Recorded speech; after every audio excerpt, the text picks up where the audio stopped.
in our today's class we are going to continue the lesson The Boy Who Asked for More. ಇವತ್ತಿನ ಈ ಒಂದು class ಒಳಗೆ ನಾವು the boy who ask for more ಅನ್ನೋ ಒಂದು ಪಾಠವನ್ನು ಮುಂದುವರ್ಸೋಣಂತ, continue ಮಾಡೋಣಂತ.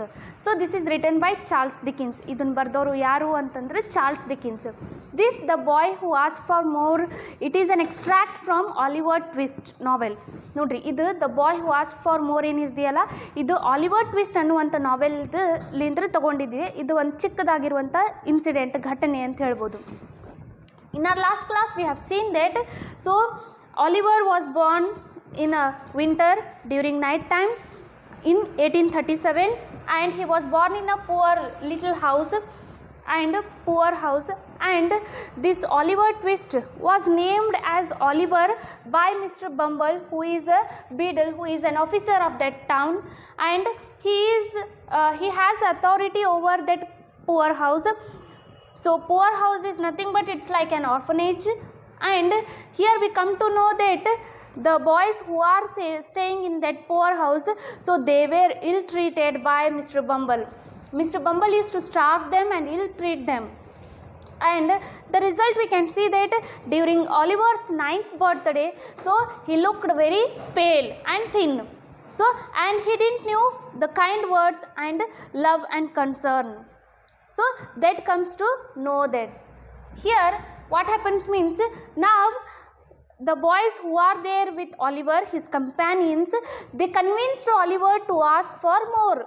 So in our today's class we are going to study that what that Oliver is asking, so why he asked more, what he asks more, we will see in our today's class. ಇಲ್ಲಿ ಏನಾಗುತ್ತಂದ್ರೆ last class ಒಳಗೆ ನಾವು ನೋಡಿದ್ವಿ Oliver twist ಅಂತ ಏನು ಹುಡುಗನಿದಾನಲ್ಲ, so ಅವನು ಒಬ್ಬನ ಅನಾಥನಿರ್ತಾನೆ. ಅವನದು ಬರ್ತ್ ಆದ ತಕ್ಷಣ ಅವ್ರ ತಾಯಿ ಸತ್ತು ಹೋಗಿಬಿಡ್ತಾರೆ. ಸೊ ಹಾಗಾಗಿ ಅವನು ಒಂದು ಅನಾಥಾಶ್ರಮದೊಳಗಿದ್ದಾಗ ಮಿಸ್ಟರ್ ಬಂಬಲ್ ಅನ್ನೋರು ಆ ಅನಾಥಾಶ್ರಮವನ್ನು ನೋಡ್ಕೊತ ಹೋಗ್ತಿರ್ತಾರೆ. ಅವರು ಅಲ್ಲಿ ಆಫೀಸರ್ ಆಗಿರ್ತಾರೆ. ಮಿಸ್ಟರ್ ಬಂಬಲ್ ಆಲಿವರ್ ಟ್ವಿಸ್ಟ್ ಅಂಥೇಳಿ ಹೆಸರು ಕೊಟ್ಟಿರ್ತಾರೆ. ಸೊ ಹಾಗಾಗಿ ಆಲಿವರ್ ಟ್ವಿಸ್ಟ್ ಏನಿದೆ ಅನ್ನಲ್ಲ, ಅವ ಆಶ್ರಮದೊಳಗೆ ಸಾಕಷ್ಟು ಕಷ್ಟವನ್ನು ನೋಡ್ತಾನೆ, ಕಷ್ಟವನ್ನು ಅನುಭವಿಸ್ತಾನೆ. ಮಿಸ್ಟರ್ ಬಂಬಲ್ ಏನಿದಾರಲ್ಲ ಅವ್ರಿಗೆ ಒಂದು ಅಹಂಕಾರ ಇರುತ್ತೆ, ಏನಂತಂದ್ರೆ ಈ ಎಲ್ಲ ಅನಾಥ ಮಕ್ಕಳನ್ನು ನೋಡ್ಕೊಂಡು ಹೋಗೋನು ನಾನೇ, ನನ್ನಿಂದ ಈ ಅನಾಥ ಮಕ್ಕಳ ಅದಾರ ಅಂಥೇಳಿ ಅವ್ರಿಗೆ ಉಪವಾಸ ಇಡಿಸ್ತಿದ್ರು. ಆಮೇಲೆ ಅವ್ರಿಗೆ ಆಹಾರಕ್ಕೋಸ್ಕರ ಅವರು ಜಗಳ ಮಾಡ್ಬೇಕು ಆ ರೀತಿ ಮಾಡ್ತಿದ್ರು. ಆಮೇಲೆ ಅವ್ರಿಗೆ ಸಾಕಷ್ಟು ಕಠಿಣವಾಗಿರುವಂಥ ಪನಿಷ್ಮೆಂಟ್ನೂ ಸಹಿತ ಮಿಸ್ಟರ್ ಬಂಬಲ್ ಕೊಡ್ತಿದ್ರು. ಇನ್ನು ಏನಾಗುತ್ತಂದ್ರೆ ಒಂದು ದಿನ ಆ ಮಿಸ್ಟರ್ ಬಂಬಲ್, ಸೊ ಈ ರೀತಿ ಒಂದು ಕ್ಯಾರೆಕ್ಟರ್ ಇರೋದ್ರಿಂದ ಸೊ ಒಂದು ಹುಡುಗ ಆಲಿವರ್ ಟ್ವಿಸ್ಟಿನ ಎಲ್ಲ ಫ್ರೆಂಡ್ಸ್ಗಳು ಏನು ಹೇಳ್ತಾರಂತಂದ್ರೆ ಆಲಿವರಿಂಗೆ ಕನ್ವಿನ್ಸ್ ಮಾಡ್ತಾರೆ. ಏನಂತಂದ್ರೆ ಆಲಿವರ್ ನೀ ಹೋಗಿ ಕೇಳಿನ ಇನ್ನೂ ಸ್ವಲ್ಪ ಜಾಸ್ತಿ ಹಾಕು ಅಂಥೇಳಿ. ಹಾಗಾದ್ರೆ ಏನು ಜಾಸ್ತಿ ಹಾಕಬೇಕು, ಎದಕ್ಕೆ ಜಾಸ್ತಿ ಹಾಕಬೇಕು ಅನ್ನೋದನ್ನು ನಾವು ಇವತ್ತಿನ ಈ ಕ್ಲಾಸ್ ಒಳಗೆ ನೋಡೋಣಂತ. So let us open the page number 61. So 5th paragraph. It happened one evening at supper time. The children were fed in a large stone hall with a big metal basin at one end. The master stood by the basin and served each child with a small bowl of watery gruel. Boys generally have excellent appetites. Oliver and his companions were always hungry and never given enough to eat. That evening, one of the bigger boys stated quite clearly that unless he had an extra bowl of gruel, he would most certainly eat the boy who slept next to him. He had a wild and hungry eye, so the smaller boys believed him. A council was held. Oliver Twist was appointed to walk up to the master after supper and to ask for more. So in this paragraph here it is describes that how that boy asked for more. What is the reason behind asking for more? Now let us see. It happened one evening at the supper time. So during night time, during evening, during the supper time, this incident took place. What is the incident? That the boy asked for more. ಒಂದು ಸಂಜೆ ವೇಳೆ ಊಟ ಮಾಡಬೇಕಾದ್ರೆ ಒಂದು ಘಟನೆ ನಡೆಯಿತು. ಆ ಘಟನೆ ಏನಂತಂದರೆ ಆಲಿವರ್ ಇನ್ನೂ ಸ್ವಲ್ಪ ಹಾಕ್ರಿ ಅಂಥೇಳಿ ಕೇಳ್ತಾನೆ. The children were fed in large stone hall with a big metal basin at one end. So the children who are there in that poor house, they were served food at that stone hall, in that big stone hall, and there was a metal basin at one end and the boys were fed. The gruel. ನೋಡ್ರಿ ಏನಾಗುತ್ತಂದ್ರೆ ಆ ಒಂದು ದೊಡ್ಡ poor ಹೌಸ್ನಲ್ಲಿರುವಂಥ ಒಂದು stone ಹಾಲ್ ಅಂತ ಏನಿದೆಯಲ್ಲ ಆ stone ಹಾಲ್ ಒಳಗೆ ಇವರೆಲ್ಲರಿಗೂ ಆಹಾರವನ್ನು ಊಟವನ್ನು ನೀಡ್ತಿದ್ರಂತ. ಸೊ ಆ ಆಹಾರ ನೀಡಲಿಕ್ಕೆ ಒಂದು ದೊಡ್ಡ ಪಾತ್ರೆ ಇತ್ತು, ಮೆಟಲ್ ಬೇಸನ್ ಅಂಥೇಳಿ. The master stood by the basin and served each child with a small bowl of watery gruel. So there was a master, he used to serve the food, he used to serve the watery gruel to the children. And so here that master was the only person who will serve the food. Master ಅಂತಂದ್ರೆ ಆಹಾರವನ್ನು ನೀಡುವಂಥ ಒಂದು ವ್ಯಕ್ತಿ. So ಅವನಲ್ಲಿ ಆ ಬೇಸಿನ ಮುಂದೆ ನಿಂತಿರ್ತಾನೆ, ಎಲ್ಲ ಮಕ್ಕಳಿಗೆ ಆಹಾರವನ್ನು ಹಾಕ್ತಾ ಇರ್ತಾನೆ. ವಾಟರಿ ಗ್ರುಯೆಲ್ ಅಂತಂದ್ರೆ ಗಂಜಿ ಟೈಪ್, ನೀರಿನಂಥ ಒಂದು ಗಂಜಿ ಆ ಮಕ್ಕಳಿಗೆ ಆಹಾರದ ರೂಪದೊಳಗೆ ಕೊಡ್ತಿದ್ರಂತ, ಊಟದ ರೂಪ ಒಳಗೆ. Boys generally have excellent appetites. See, so the boys they had generally desire for food, because see, the boys, they are very busy in their life, they have to work, and here after the work they were used to get only a cup of watery gruel, and because of that they had a desire to food. ನೋಡ್ರಿ ಹಸಿವು ಅತಿ ಜಾಸ್ತಿ ಇರುತ್ತೆ ಆ ಹುಡುಗರಲ್ಲಿ. ಯಾಕಂತಂದ್ರೆ ಕೆಲಸ ಮಾಡಿಂದು ಸಹಿತ ಕೇವಲ ಅವ್ರಿಗೆ ಒಂದು ಕಪ್ ಅಷ್ಟೇ ಆ ಒಂದು ಗಂಜಿ ಸಿಕ್ತಿತ್ತು, ವಾಟರಿ ಗ್ರುಯೆಲ್ ಸಿಕ್ತಿತ್ತು. ಸೊ ಹಾಗಾಗಿ ಅವರಲ್ಲಿ ಹಸಿವಿತ್ತು. Oliver and his companions were always hungry and never given enough to eat. See, Oliver and his companions, in the sense who were in that poor house, Oliver and his friends were always hungry because they were not given enough food to eat. Oliver ಮತ್ತು ಅವ್ರ ಜೋಡಿ ಇರುವಂಥ ಅವರೆಲ್ಲ ಗೆಳೆಯರು ಏನಿದ್ದಾರಲ್ಲ ಅವರೆಲ್ಲರೂ ಸಹಿತ ಹಸಿವಿನಿಂದ ಬಳಲ್ತಿದ್ರಂತೆ. ಯಾಕಂತಂದ್ರೆ ಅವ್ರಿಗೆ ಹೊಟ್ಟೆ ತುಂಬ ಆಹಾರ ಊಟ ಕೊಡ್ತಿರ್ಲಿಲ್ಲ ಅಂತ ಆ ಒಂದು ಪುವರ್ ಹೌಸ್ ಒಳಗೆ, ಆರ್ಫನೇಜ್ ಒಳಗೆ, ಅನಾಥಾಶ್ರಮದೊಳಗೆ. That evening, one of the bigger boys stated quite clearly that unless he had an extra bowl of gruel, he would most certainly eat the boy who slept next to him. See, how funny. So here, in that poor house, one of the big elder boy, he said that, so he says that if I will not get enough gruel to eat today, then I will eat a boy who sleeps beside me. Who sleeps next to me, I will eat that boy. Just by listening this, everyone was in fear. So there was a horrific situation in that hall.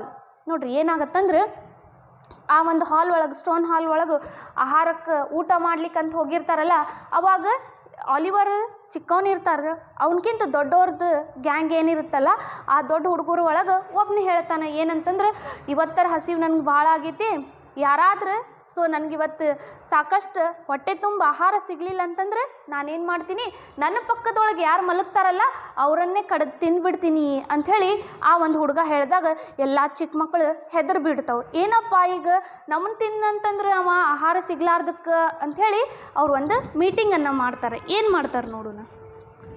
So what happens, let us see. He had a wild and hungry eye, so the smaller boys believed him. See, though he was stating the statement, but his eyes were full of hunger, and the boys who are smaller than that boy, they all believed that it is true. They believed that yes, today night if that boy he didn't get enough food to eat, then he will eat us. So that is a fear in now smaller boys. ನೋಡ್ರಿ ಆ ಒಂದು ಮಾತು ಕೇಳಿದ ತಕ್ಷಣ ನನ್ನ ಪಕ್ಕದೊಳಗೆ ಯಾರು ಮಲಗ್ತಾರಲ್ಲ ಅವ್ರನ್ನ ನಾನು ತಿಂದುಬಿಡ್ತೀನಿ ಅಂತ ಹೇಳಿದಾಗ ಆ ಒಂದು ಹುಡುಗನ ಕಣ್ಣುಗಳಲ್ಲಿ ನೋಡ್ಬೋದು ಅವನಿಗೆ ಎಷ್ಟು ಹಸಿವಾಗಿದೆ ಅಂಥೇಳಿ. ಅವಾಗ ಚಿಕ್ಕ ಮಕ್ಕಳು ಸಣ್ಣವ್ರು ಏನಿರ್ತಾರಲ್ಲ ಎಲ್ಲರೂ ಹೆದರಿ ಅವನು ಮಾತನಾಡ್ತಾ ಇದ್ದಾನಲ್ಲ ಆ ಎಲ್ಲ ಮಾತುಗಳನ್ನು ಸರಿ ಖರೆಯದಾವು ಅಂಥೇಳಿ ಒಪ್ಕೊಂಡ್ಬಿಡ್ತಾರೆ, ಅದನ್ನು ನಂಬ್ತಾರವರು. A council was held. Oliver Twist was appointed to walk up to the master after supper and to ask for more. See, a council was held in the sense, so now all the smaller boys, they are gathered and they are making a meeting. So they are holding a council, and in that council our Oliver Twist was appointed as a boy who will ask for more food. ನೋಡ್ರಿ ಆವಾಗ ಏನಾಗತ್ತಂದ್ರೆ ಅವನಿಗೆಲ್ಲ ಒಂದು ಹುಡುಗನ ಮಾತುಗಳನ್ನು ಕೇಳಿ ಎಲ್ಲ ಚಿಕ್ಕ ಮಕ್ಕಳು ಏನು ಮಾಡ್ತಾರಂತಂದ್ರೆ ಒಂದು ಸಭೆಯನ್ನು ಕರೀತಾರೆ. ಎಲ್ಲರೂ ಒಂದು ಕಡೆ ಕೂಡಿ ಯಾರಪ್ಪ ಈಗ ಹೇಗಾದ್ರೂ ಮಾಡಿ ಆ ಒಂದು ಹುಡುಗನಿಗೆ ನಾವು ಜಾಸ್ತಿ ಆಹಾರವನ್ನು ಕೊಡಿಸ್ಬೇಕು, ಅವನು ಹೊಟ್ಟೆ ತುಂಬ ಊಟವನ್ನು ಕೊಡಿಸ್ಬೇಕು, ಇಲ್ಲಂತಂದ್ರೆ ಅವ ನಮ್ಮನ್ನು ತಿಂತಾನೆ. ಹಾಗಾಗಿ ಯಾರು ಕೇಳಬೇಕದು ಆಹಾರ ಜಾಸ್ತಿ ಕೊಡ್ರಿ ಅಂಥೇಳಿ ಹೇಳಿದಾಗ ಎಲ್ಲರೂ ಯಾರನ್ನ ಅಪಾಯಿಂಟ್ ಮಾಡ್ತಾರಲ್ಲಿ ಅಂತಂದ್ರೆ ಆಲಿವರ್ ಟ್ವಿಸ್ಟನ್ನು ಅಪಾಯಿಂಟ್ ಮಾಡ್ತಾರೆ. ಸೊ ಆಲಿವರ್ ಟ್ವಿಸ್ಟಿಗೆ ಮುಂದೆ ಮಾಡಿ ನೀನು ಹೋಗಿ ಈಗ ಕೇಳು ಆಹಾರವನ್ನು ಜಾಸ್ತಿ ಕೊಡ್ರಿ ಅಂಥೇಳಿ ಹೇಳ್ತಾರೆ. ಅವಾಗ ಏನಾಗುತ್ತೆ ನೋಡ್ರಿ. The gruel was served out and was quickly swallowed. The boys whispered among themselves and forced Oliver to go. He advanced to the master, bowl in hand, and said in a little frightened voice, "Please, sir, I want some more." The master was a fat, healthy man, but he turned very pale at this. "What?" he said, as if he could not believe his ears. "Please, sir, I want some more." So now here the situation arises where Oliver moves and asks for more.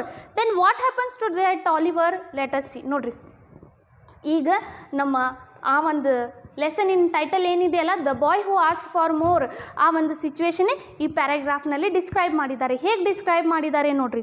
The gruel was served out and was quickly swallowed. So now that master is ready and he served the gruel to everyone. So now all the boys, they swallowed, in the sense they ate that gruel, they swallowed that gruel. ಈಗ ಏನಾಗುತ್ತಂದ್ರೆ stone ಹಾಲ್ ಒಳಗೆ ಆಹಾರವನ್ನು ಆ master ನೀಡ್ತಾ ಇದ್ದಾನೆ. ಎಲ್ಲ ಮಕ್ಕಳು ಏನು ಮಾಡ್ತಾರಂತಂದ್ರೆ ಆ ಒಂದು ಗಂಜಿ ಗ್ರುಯಲನ್ನು ತೊಗೊಂಡು ಅವರು ಅದನ್ನು ಕುಡಿದು ಬಿಡ್ತಾರೆ. ಏನಾಗುತ್ತೆ ನೋಡ್ರಿ ಅದಾದ ನಂತರ. The boys whispered among themselves and forced Oliver to go. So ನಾವು the companions, the friends of Oliver and everyone, they discussed among themselves and they said, so they forced Oliver to go and ask for more. We have appointed you to ask for more and it's your duty to go and ask for more. So now you have to move. They forced Oliver and Oliver went. ಏನಾಗತ್ತಂದ್ರೆ ಈಗ ಒಮ್ಮೆ ಎಲ್ಲರೂ ಆ ಗಂಜಿಯನ್ನು ಕುಡಿತಾರೆ, ಗ್ರುಯಲನ್ನು ಕುಡಿತಾರೆ. ಕುಡಿದ ತಕ್ಷಣ ಮತ್ತು ಎಲ್ಲ ಹುಡುಗರು ಏನು ಮಾಡ್ತಾರೆ ಅಂತಂದ್ರೆ ಆಲಿವರ್ನ ಫೋರ್ಸ್ ಮಾಡ್ತಾರೆ. ನಿನ್ಗೆ ನಾನು ಅಪಾಯಿಂಟ್ ಮಾಡಿದ್ದೀವಿ, ನೀನು ಹೋಗಿ ಜಾಸ್ತಿ ಆಹಾರವನ್ನು ಕೇಳಬೇಕು, ಜಾಸ್ತಿ ಗಂಜಿಯನ್ನು ಕೇಳಬೇಕು, ಗ್ರುಯಲನ್ನು ಕೇಳಬೇಕು, ಹೋಗಪ್ಪ ನೀನು ಹೋಗಿ ಕೇಳಬಾ ಅಂಥೇಳಿ ಆ ಆಲಿವರಿಗೆ ಹೇಳ್ತಾರೆ. ಅವಾಗ ಆಲಿವರ್ ಏನು ಮಾಡ್ತಾನೆ ನೋಡ್ರಿ. He advanced towards the master, bowl in hand, and said in a little frightened voice, "Sir, please, sir, I want some more." See, that Oliver Twist, he moved towards the master with the bowl in his hand and in a very low voice. So he said, "Please, sir, I want some more." So this is how he has done his duty. ನೋಡ್ರಿ, ಇಲ್ಲಿ ಏನಾಗುತ್ತಂದ್ರೆ ಒಂದು ಕೈ ಒಳಗೆ ಆ ಬಟ್ಲ ಅಂತ ಏನು ಹೇಳ್ತಿರಲ್ಲ, bowl ಅಂದ್ರೆ, ಆ ಬೌಲನ್ನು ಕೈಯಲ್ಲಿ ಹಿಡ್ಕೊಂಡು ಆಲಿವರ್ ಆ ಮಾಸ್ಟರ್ ಕಡೆ ಮುಂದೆ ಹೋಗ್ತಾನೆ. ಮುಂದೆ ಹೋಗಿ ಹೆದರ್ತಾ ಇರ್ತಾನೆ, ಕೇಳೋ ಬ್ಯಾಡಪ್ಪ ಅಂಥೇಳಿ. ಆದರೂ ಸಹಿತ ಸ್ವಲ್ಪ ಸಣ್ಣ ಇರುವಂಥ ಧ್ವನಿ ಒಳಗೆ ಆಲಿವರ್ ಕೇಳ್ತಾನೆ, "ಪ್ಲೀಸ್ ಸರ್, ಇನ್ನಷ್ಟು ಹಾಕ್ರಿ" ಅಂಥೇಳಿ ಹೇಳಿದಾಗ ಆ ಒಂದು ಮಾಸ್ಟರಿನ ರಿಯಾಕ್ಷನ್ ಏನಿದೆ ನೋಡ್ರಿ. The master was a fat healthy man, but he turned very pale at this. See, now that master, so he is a very healthy man. When Oliver asked for some more, then the color of that master's face, it changed into pale. ನೋಡ್ರಿ, ದಷ್ಟಪುಷ್ಟವಾಗಿರುವಂಥ master ಏನಿದಾನಲ್ಲ, ಆಲಿವರ್ನ ಮಾತು ಕೇಳಿ ಅವನ ಮುಖದ ಬಣ್ಣ ಏನಾಗಿದೆ, change ಆಗಿಬಿಟ್ಟಿದೆ. What he said, as if he could not believe his ears. "Please, sir, I want some more." See, now that master, he couldn't believe that Oliver is asking for more. So that's why he asked, what did you ask now? Then our Oliver, he said that, "Please, sir, I want some more." This is the reaction of that master. So his face has turned into pale. His face color is changed now. ಇನ್ನಷ್ಟು ಆಹಾರವನ್ನು ಹಾಕ್ರಿ ಅಂತ ಹೇಳಿದಾಗ ಆ ಒಂದು serve ಮಾಡ್ತಾ ಇರುವಂಥ ಮಾಸ್ಟರಿನ ಮುಖ ಚೇಂಜ್ ಆಗಿಬಿಡುತ್ತೆ. ಏನು ಕೇಳಿದೆಯಲ್ಲ ನೀನು ಅಂಥೇಳಿ ಈ ರೀತಿ ರಿಯಾಕ್ಷನ್ ಕೊಡ್ತಾರೆ. ಅವಾಗ ಆಲಿವರ್ ಮತ್ತೊಮ್ಮೆ ಹೇಳ್ತಾನೆ, "ಪ್ಲೀಸ್ ಸರ್, ದಯಮಾಡಿ ನನಗೆ ಇನ್ನಷ್ಟು ಹಾಕ್ರಿ" ಅಂಥೇಳಿ ಆಲಿವರ್ ಕೇಳ್ತಾನೆ. ಅವಾಗ ಏನಾಗುತ್ತೆ ನೋಡ್ರಿ. The master aimed a bowl at his head, seized him by his arms and shouted for the beadle. Mr. Bumble rushed into the room in great excitement and was filled with horror when he heard of Oliver's crime. "Asked for more," he exclaimed. "I never heard of such a thing. Depend on it, this miserable boy will be hanged." So Now this Mr. Bumble, so he is a beadle, he is authoritative of that poor house, and he comes to know about that crime made by whom, committed by whom, Oliver Twist, and he punishes that Oliver Twist. What has happened to Oliver? See, the master aimed a ball at his head, seized him by his arms and shouted for the beadle. So now the master, who heard that Oliver is asking for more food, then he aimed ball to that Oliver, and that master, he caught hold of Oliver and he cried, he called Mr. Bumble. ನೋಡ್ರಿ, ಜಾಸ್ತಿ ಕೇಳ್ತೀಯ ನೀನು ಆಹಾರ, ಇನ್ನೂ ಊಟ ಜಾಸ್ತಿ ಬೇಕಾ ನಿನ್ಗೆ ಅಂಥೇಳಿ ಆ ಒಂದು ಮಾಸ್ಟರ್ ಏನಿದಾನಲ್ಲ, ಸೊ ಅವ ಏನು ಮಾಡ್ತಾನಂತಂದ್ರೆ ತನ್ನ ಕೈಯಲ್ಲಿ ಇರುವಂಥ ಒಂದು ಬಟ್ಲವನ್ನು, ಬೌಲನ್ನು ತೊಗೊಂಡು ಆಲಿವರಿಗೆ ಹೊಡೆದು ತನ್ನ ಕೈಗಳಲ್ಲಿಂದ್ರೆ ಆಲಿವರ್ನ ಕ್ಯಾಚ್ ಮಾಡ್ತಾನೆ, ಹಿಡಿತಾನೆ. ಆಮೇಲೆ ಏನು ಮಾಡ್ತಾನಂತಂದ್ರೆ ಜೋರಾಗಿ ಮಿಸ್ಟರ್ ಬಂಬಲಿಗೆ ಕಿರಿಸ್ತಾನೆ, ಬರ್ರಿ ನೀವು ಇಲ್ಲೇ ಅಂತ ಹೇಳಿ. ಅವಾಗ ಮಿಸ್ಟರ್ ಬಂಬಲ್ ಬರ್ತಾರೆ. Mister Bumble rushed into the room in great excitement and was filled with horror when he heard of Oliver's crime. See, now Mr. Bumble is very excited because his nature is always to punish the children, and something had happened, so that's why Mr. Bumble is in very excitement. He came and he heard that Oliver had committed a crime. See how foolish it is, asking for more food. It's a big crime in the poor house. ನೋಡ್ರಿ, ಇಲ್ಲಿ ಏನಾಗುತ್ತಂದ್ರೆ mister bumble ಯಾವಾಗಿದ್ರೂ ಅವರು ಆ ಒಂದು ಯಾವಾಗಿದ್ರೂ interest ಒಳಗಿರ್ತಾರೆ, ಆತುರ ಒಳಗಿರ್ತಾರೆ. ಏನಂತಂದ್ರೆ ಯಾರಾದ್ರೂ ಒಂದು ಏನಾದರೂ ತಪ್ಪು ಮಾಡಬೇಕು, ನಾ ಅವ್ರನ್ನ ಪನಿಷ್ ಮಾಡಬೇಕು. ಆದ್ರೆ ಇಲ್ಲಿ ಈಗ ಮಾಸ್ಟರ್ ಕರ್ದಾರ ಅಂಥೇಳಿ ಅತಿ ಉತ್ಸಾಹದಿಂದ ಆ ರೂಮಿಗೆ ಬರ್ತಾರೆ, ಸ್ಟೋನ್ ಹಾಲಿಗೆ ಬರ್ತಾರೆ. ಬಂದು ಕೇಳ್ತಾರೆ ಏನಾಯಿತು ಅಂಥೇಳಿ. ಅವಾಗ ಆಲಿವರ್ ಮಾಡಿರುವಂಥ ತಪ್ಪನ್ನು ಕೇಳ್ತಾರೆ. ಕೇಳಿ ಅವ್ರಿಗೆ ಶಾಕ್ ಆಗಿಬಿಡುತ್ತೆ. ಇಂಥ ದೊಡ್ಡ ತಪ್ಪು ಮಾಡಿದ, ನಾವು ಆಹಾರವನ್ನು ಇನ್ನೂ ಜಾಸ್ತಿ ಕೇಳ್ಯಾನ, ನಾವು ಹಾಕೋದ ದೊಡ್ಡ ಮಾತು, ಆದ್ರೆ ಅವ ಇನ್ನೇನು ಕೇಳ್ತಾ ಇದ್ದಾನೆ, ತನ್ನ ಹೊಟ್ಟೆ ತುಂಬ ಆಹಾರ ಕೊಡಿ ಅಂತ ಕೇಳ್ತಾನ ಅಂಥೇಳಿ ಅವನು ಮಿಸ್ಟರ್ ಬಂಬಲ್ ಏನು ಮಾಡ್ತಾರಂತಂದ್ರೆ ಆಲಿವರ್ನ ಈಗ ಪನಿಷ್ ಮಾಡ್ತಾರೆ. ಏನು ಮಾಡ್ತಾರೆ ನೋಡ್ರಿ. Ask for more, he exclaimed. I never heard of such a thing. Depend on it, this miserable boy will be hung. See, ask for more food, ask for more. It is a big crime, and for this crime he will be hung. ನೋಡ್ರಿ, mister ಬಂಬಲ್ಗೆ ಹೆಂಗೆ ಸಿಟ್ಟು ಬರುತ್ತಂದ್ರೆ ಹೇಳಬಾರ್ದು. ಅವ್ರು ಏನು ಹೇಳ್ತಾರಂತಂದ್ರೆ ಇನ್ನೂ ಜಾಸ್ತಿ ಆಹಾರ ಬೇಕಂತ ಇವ್ನಿಗೆ, ನನ್ನ ಜೀವನದೊಳಗೆ ಯಾರೂ ಸಹಿತ ಇನ್ನೂ ಆಹಾರ ಕೊಡಂತ ಹೇಳಿ ಬಂದಿಲ್ಲ ನನ್ನ ಕಡೆ. ಇವ ಈ ಥರ ಕೇಳ್ತಾನ, ಇವ ಮಾಡಿರುವಂಥ ಈ ಒಂದು ತಪ್ಪಿಗೆ ನಾವೇನು ಮಾಡಬೇಕು, ಇವನಿಗೆ ಆ ಒಂದು ಗಲ್ಲು ಶಿಕ್ಷೆಯನ್ನು ಕೊಡಬೇಕು ಅಂಥೇಳಿ ಮಿಸ್ಟರ್ ಬಂಬಲ್ ಹೇಳ್ತಾರೆ. ಅವಾಗ ಏನಾಗುತ್ತೆ ನೋಡ್ರಿ. As a punishment for his greed and boldness, Oliver was immediately locked in a room to spend the night alone. Early next morning, a notice was pasted on the outside of the gate, offering a reward of 5 pounds to any man or woman who would take Oliver Twist off the hands of the poor house. So, as a punishment, so something has given to Oliver Twist. So, how he was kicked out of that poor house, we will study. As a punishment for his greed and boldness, Oliver was immediately locked in a room to spend the night alone. So what happens means, for his crime, the punishment was given by Mr. Bumble. So he was punished to stay alone in the night in a room. He was locked in a room. ನೋಡ್ರಿ, ಅವನು ಮಾಡಿರುವಂಥ ಒಂದು ದೊಡ್ಡ ಅಪರಾಧ, ಆಹಾರ ಇನ್ನೂ ಜಾಸ್ತಿ ಕೊಡ್ರಿ ಅಂತ ಕೇಳಿರುವಂಥ ಒಂದು ಅಪರಾಧಕ್ಕೆ ಏನು ಮಾಡ್ತಾರಂತಂದ್ರೆ ಆಲಿವರ್ನ ಒಂದು ಕತ್ಲ ಕೋಣೆಯಲ್ಲಿ ಹಾಕಿಬಿಡ್ತಾರೆ. ಸೊ ಅವನಿಗೆ ಒಂದು ರೂಮ್ ಒಳಗೆ ಒಬ್ಬನಿಗೆ ಬಿಡ್ತಾರೆ. Early next morning, a notice was pasted on the outside of the gate, offering a reward of 5 pounds to any man or woman who would take Oliver Twist off the hands of the poor house. So the whole night he stayed alone in that room, but the next morning, outside that poor house, on that gate, there was a notice pasted, and in that notice it was written that whosoever want to take this Oliver Twist, so he may take Oliver Twist by giving 5 pounds to the poor house, and he may take that Oliver Twist from the poor house. ನೋಡ್ರಿ, Oliver ಮಾಡಿರುವಂಥ ಒಂದು ತಪ್ಪಿಗೆ ಅವನಿಗೆ ಇಡೀ ರಾತ್ರಿ ಒಂದು ರೂಮ್ನಲ್ಲಿ ಒಬ್ಬನೇ ಇರುವಂಥ ಒಂದು ಶಿಕ್ಷೆ ಸಿಗುತ್ತವನಿಗೆ. ಆ ಒಂದು ಪನಿಷ್ಮೆಂಟ್ ಸಿಗುತ್ತೆ. ಅವಾಗ ಏನಾಗುತ್ತಂದ್ರೆ ಮರನೇ ದಿನ ನೆಕ್ಸ್ಟ್ ಡೇ ಏನಾಗುತ್ತಂದ್ರೆ ಆಲಿವರ್ ಟ್ವಿಸ್ಟ್ ಪೂರ್ ಹೌಸ್ನಲ್ಲಿ ಇರ್ತಾನಲ್ಲ ಅನಾಥಾಶ್ರಮದ ಗೇಟ್ ಹೊರಗಡೆ ಒಂದು ನೋಟಿಸನ್ನು ಹಚ್ಚಿರ್ತಾರೆ. ಆ ನೋಟಿಸ್ದೊಳಗೆ ಏನು ಬರ್ದಿರ್ತಾರಂತಂದ್ರೆ ಯಾವುದೇ ವ್ಯಕ್ತಿ ಇರ್ಬೋದು, ಅದು ಮ್ಯಾನ್ ಅಥವಾ ವುಮನ್ ಇರ್ಬೋದು, ಸೊ ಪುರುಷ ಅಥವಾ ಮಹಿಳೆ ಇರ್ಬೋದು, ಯಾರಾದರೂ ಇರ್ಬೋದು, ನೀವು ಆಲಿವರ್ ಟ್ವಿಸ್ಟನ್ನು ತೊಗೊಂಡು ಹೋಗ್ಬೋದು. 5 ಪೌಂಡ್ಸನ್ನು ಕೊಟ್ಟು ಅವನಿಗೆ ನಿಮ್ಮ ಆಳನಾಗಿ ಮಾಡ್ಬೋದು, ನಿಮ್ಗೇನು ಬೇಕು ಅವನ ಜೋಡಿ ಅದು ಮಾಡ್ಬೋದು. ನೀವು 5 ಪೌಂಡ್ ಕೊಟ್ಟು ಈ ಆಲಿವರ್ ಟ್ವಿಸ್ಟನ್ನು ಈ ಅನಾಥಾಶ್ರಮದಿಂದ ತೊಗೊಂಡು ಹೋಗ್ಬೋದು ಅನ್ನೋ ಒಂದು ನೋಟಿಸ್ ಆ ಒಂದು ಗೇಟ್ ಮೇಲೆ ಹಚ್ಚಿರ್ತಾರೆ. ಹಾಗಾದ್ರೆ ಏನಾಗುತ್ತೆ ನೋಡ್ರಿ ಮುಂದೆ.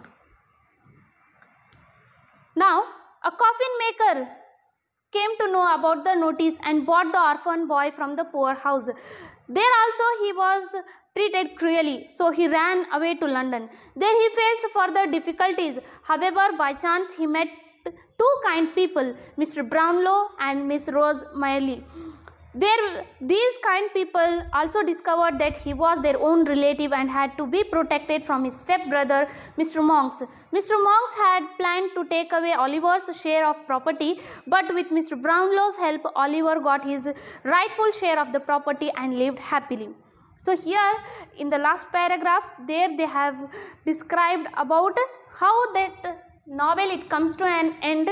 So how that Oliver Twist will be happy in his further life, it is explained here. A coffin maker came to know about the notice and bought the orphan boy from the poor house. So here what happens means that coffin maker, he comes to know that there is a notice regarding the poor boy, and that coffin maker, he brought that Oliver Twist, that orphan boy. ನೋಡ್ರಿ, notice ಹತ್ತ ತಕ್ಷಣ ಯಾರಾದರೂ ಖರೀದಿ ಮಾಡ್ಬೋದು ಈ ಹುಡುಗನನ್ನು ಕೇವಲ 5 pound ಕೊಟ್ಟು ಅಂಥೇಳಿ ಒಂದು ನೋಟಿಸನ್ನು ನೋಡಿದ ತಕ್ಷಣ ಕಾಫಿನ್ ಮೇಕರ್ ಅಂಥೇಳಿ ಒಬ್ರು ಇರ್ತಾರೆ. ಸೊ ಅವರು ಕಾಫಿನ್ಗಳನ್ನು ಮಾಡ್ತಾ ಇರ್ತಾರೆ. ಸೊ ಆ ಒಂದು ಕಾಫಿನ್ ಮೇಕರ್ ಏನು ಮಾಡ್ತಾನಂತಂದ್ರೆ ಆಲಿವರ್ ಟ್ವಿಸ್ಟ್, ಅನಾಥವಾಗಿರುವಂಥ ಆಲಿವರ್ ಟ್ವಿಸ್ಟನ್ನು ಹಣವನ್ನು ಕೊಟ್ಟು ತನ್ನ ಕಡೆ ಇಟ್ಕೋತಾರೆ.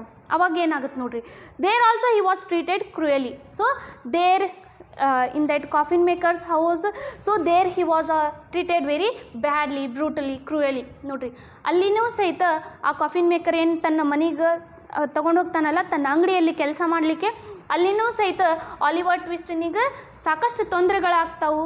ಅವಾಗ ಅಲ್ಲಿಂದ ಆಲಿವರ್ ಟ್ವಿಸ್ಟ್ ಓಡ್ ಹೋಗ್ಬಿಡ್ತಾನೆ. So he ran away to London. So ನಾವು Oliver Twist he ran to London. ಆಗ ಆಲಿವರ್ ಟ್ವಿಸ್ಟ್ ಎಲ್ಲಿ ಓಡೋಗ್ತಾನೆ? ಲಂಡನಿಗೆ ಓಡೋಗ್ತಾನೆ. There he faced further difficulties. So when he reached London, there he faced different kinds of many difficulties. ನೋಡ್ರಿ, ಇಲ್ಲಿ Oliver twist ಏನು ಮಾಡ್ತಾನಂತಂದ್ರೆ ಲಂಡನಿಗೆ ಹೋದಾಗ ಅಲ್ಲೇನೂ ಸಾಕಷ್ಟು ತೊಂದರೆಗಳನ್ನು ಅನುಭವಿಸ್ತಾನೆ.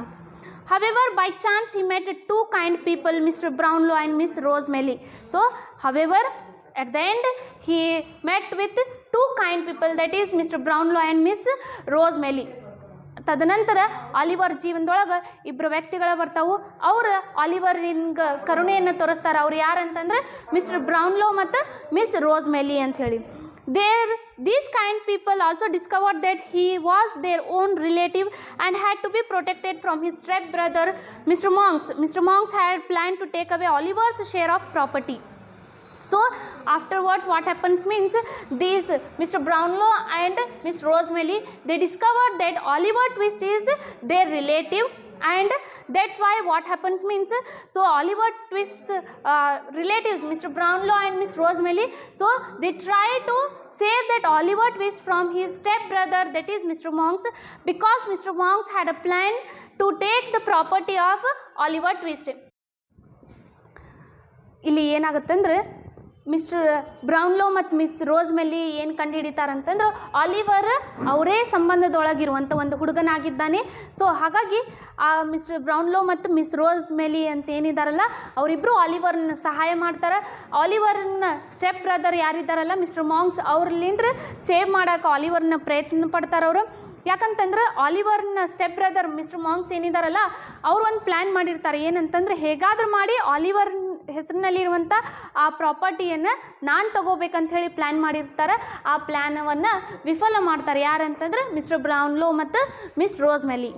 So here that Mr. Brownlow and Miss Rose Miley, so they help Oliver Twist and here Mr. Monks, so whatever he had planned, so it comes to be fail and failure, and here Oliver was safe and secure with his family, with Mr. Brownlow and Miss Rosemary. But with Mr. Brownlow's help, Oliver got his rightful share of property and lived happily.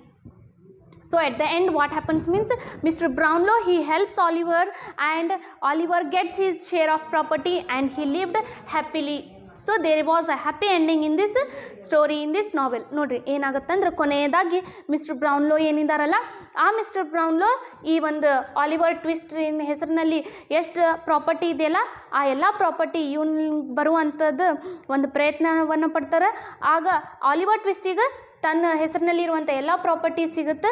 ತದನಂತರ ತನ್ನ ಜೀವನದೊಳಗೆ ಅವ ಸಂತೋಷವಾಗಿ ಇರ್ತಾನೆ. So this is all about the lesson, the boy who ask for more. Here we comes to know that it is very difficult to become an orphan. It is very difficult to serve in the society, the evil society which is full of selfish people. So that's why here everyone has to show courage. If you ask something which is right, then you will be crushed and suppressed by the people.